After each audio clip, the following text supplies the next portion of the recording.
दोस्तों 50,000 रुपए महीना, वो भी स्टॉक मार्केट से कैसे कमा सकते हो, जानेंगे आज की इस वीडियो में। दोस्तों अगर आप हमारी वीडियो रेगुलर देखते हैं तो हम ये यकीन से कह सकते हैं कि आप कहीं ना कहीं स्टॉक मार्केट से जुड़े हुए हो और डेफिनेटली आपका एक सपना होगा कि आप एक दिन स्टॉक मार्केट से बहुत सारा पैसा कमाए, एक लिविंग अर्न कर सके आउट ऑफ स्टॉक मार्केट। दोस्तों आज की इस वीडियो में हम आपको 3 तरीके बताएंगे स्टॉक मार्केट से पैसा कमाने के और कैलकुलेट करके दिखाएंगे कैसे आप 5,000 रुपए महीना इन तीनों तरीकों का इस्तेमाल करके कमा सकते हो। लेकिन पहले एक डिस्क्लेमर, इन तीनों तरीकों में रिस्क इन्वॉल्व्ड है और इनमें से कुछ तरीके आपके मन को ललचा सकते हैं, इसीलिए इनका इस्तेमाल ध्यान से करें। इन तीनों तरीकों का इस्तेमाल करना हम सीखेंगे 3 फिक्शनल कैरेक्टर्स से, जो कि है लक्ष्य, एल्विश और सम्राट। और सम्राट का तरीका स्टॉक मार्केट से पैसा कमाने का सबसे सेफ है और बेस्ट भी, और मुझे पर्सनली भी इसका तरीका सबसे अच्छा लगता है। लेकिन शुरुआत हम लक्ष्य के तरीके से करेंगे, तो चलिए बात को ज्यादा ना घुमाते हुए सीधा आपको बताते हैं। लक्ष्य स्टॉक मार्केट से पैसा कमाता है। लक्ष्य उन 5%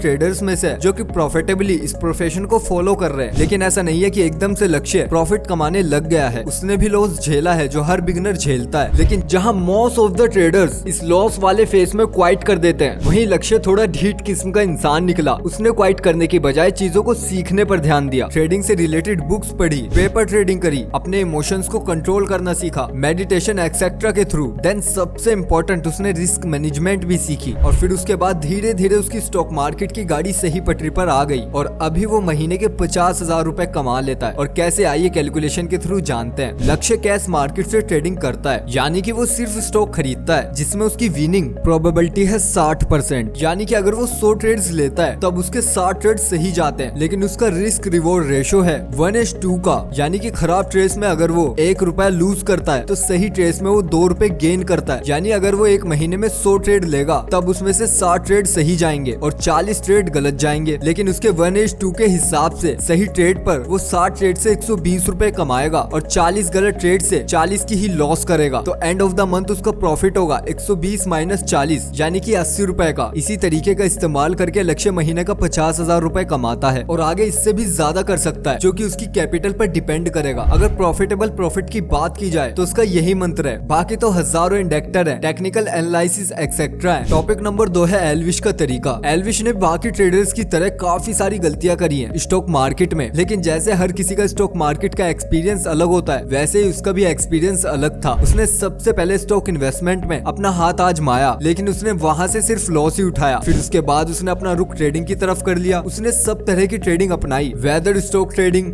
फ्यूचर एंड ऑप्शन ट्रेडिंग और कमोडिटी ट्रेडिंग, लेकिन अनफॉर्चुनेटली कोई भी उसके लिए सही नहीं रहा। फिर उसने सोचा कि छोड़ो यार इन सारे झमेलों को, मेरा टारगेट है कि मैं सिर्फ स्टॉक मार्केट से रेगुलर इनकम कमा पाऊं। क्यों ना मैं अपनी कैपिटल को हाई डिविडेंड स्टॉक में इन्वेस्ट कर दूं, मुझे डिविडेंड के रूप में अकाउंट में पैसे मिलते रहेंगे और मेरा एक्स्ट्रा इनकम सोर्स भी बन जाएगा। क्यों पूरे दिन कंप्यूटर के आगे बैठना, जब इस तरीके से भी पैसा कमाया जा सकता है। इसलिए एल्विश गूगल पर गया और सर्च किया top high paying dividend stocks with strong fundamentals, और उसको एक लिस्ट मिल गई जो कि अपने शेयर होल्डर्स को डिविडेंड पे करती है क्वार्टरली या फिर ईयरली, और काफी हाई डिविडेंड पे करती है। उसने 4 से 5 स्टॉक्स उनमें से उठाए जिनकी 10% की डिविडेंड थी और अपने पैसे इन्वेस्ट करना शुरू कर दिया। और उसका गोल था 50,000 रुपए मंथ का, इसलिए वह तब तक इन्वेस्ट करता रहा जब तक कि उसकी डिविडेंड इनकम इस अमाउंट को मैच ना कर जाए। इसीलिए उसको इन्वेस्ट करने पड़े 60 लाख रुपए, जिससे कि उसे मिले 50,000 रुपए महीना। और दोस्तों यही इस स्ट्रेटेजी का सबसे बड़ा बिगेस्ट ड्रॉबैक है, यानी कि 50,000 रुपए के लिए इतनी बड़ी अमाउंट इन्वेस्ट करनी पड़ी जो कि सबके पास नहीं होती। और दूसरा इसका ड्रॉबैक ये है कि हाई पेइंग डिविडेंड स्टॉक की डिमांड कम होती है, क्योंकि ये अपने ज्यादातर प्रॉफिट को अपने शेयर होल्डर्स में बांट देती है और बहुत कम प्रॉफिट को बिजनेस के इस्तेमाल में लाती है, जो स्टोर की ग्रोथ पर असर करता है। अब दोस्तों बात करते हैं तरीके नंबर 3 की, जो हमारा फेवरेट है, सम्राट का तरीका। सम्राट एक स्मार्ट इन्वेस्टर है। उसने शुरुआत में काफी सारे अप एंड डाउन अपनी स्टॉक मार्केट की जर्नी में देखे हैं, लेकिन फाइनली उसने भी अपनी एक प्रॉफिटेबल स्ट्रेटेजी बना ली और आज उसी की मदद से वो 50,000 रुपए महीना कमा रहा है। सम्राट ऐसे ग्रो स्टॉक्स में इन्वेस्ट करता है जो कि थोड़ा बहुत डिविडेंड भी देते हैं। सम्राट ने 20 साल पहले इन्वेस्ट करना शुरू किया था और वो इन 20 सालों में 20 सालों तक लगातार हर महीने इन्वेस्ट करता रहा है। उसने फंडामेंटल स्ट्रॉन्ग स्टॉक्स का एक पोर्टफोलियो बनाया था, जहां से उसे हर साल का 18% का कंपाउंड एंड रिटर्न मिलता था और 2% का डिविडेंड, और वो उस 2% को भी इन्वेस्ट कर देता था, जिस कारण उसको टोटल रिटर्न्स 20% के मिल रहे थे। 20 सालों में उसकी इस अप्रोच से उसकी इन्वेस्टमेंट की वैल्यू आज 3 करोड़ 16 लाख रुपए हो चुकी है और अब उसने इन्वेस्ट करना छोड़ दिया है। और अब जो उसकी डिविडेंड इनकम होती है उसी से वो अपना अपना खर्चा निकालता है, बिकॉज उसको अब 52,000 रुपए हर महीना डिविडेंड इनकम से हो जाते हैं, जो हर साल 6,32,000 रुपए तक बैठता है। दोस्तों इस अप्रोच में कैपिटल कम अप्रोच होती है, लेकिन टाइम ज्यादा लगता है, बिकॉज कंपाउंडिंग को अपना मैजिक शो करने में टाइम लगता है। और सबसे बढ़िया बात, इसमें रिस्क भी कम होता है, लेकिन हर महीने पैसे इन्वेस्ट करने का झंझट इसमें उठाना पड़ता है, बिकॉज ये कोई SIP इन्वेस्टमेंट नहीं है, इसे एक्टिवली ही करना पड़ता है। लेकिन दोस्तों जो भी है अब यही है। तो दोस्तों ये थी हमारी आज की वीडियो। आई होप आपको इन्फॉर्मेशन पसंद आई होगी, और अगर आपको इन्फॉर्मेशन पसंद आई है तो प्लीज यार चैनल को सब्सक्राइब कर दो, वीडियो को लाइक कर दो। मिलते हैं बहुत जल्द आपसे अगली वीडियो में, तब तक के लिए बाय बाय, अपना ख्याल रखिएगा।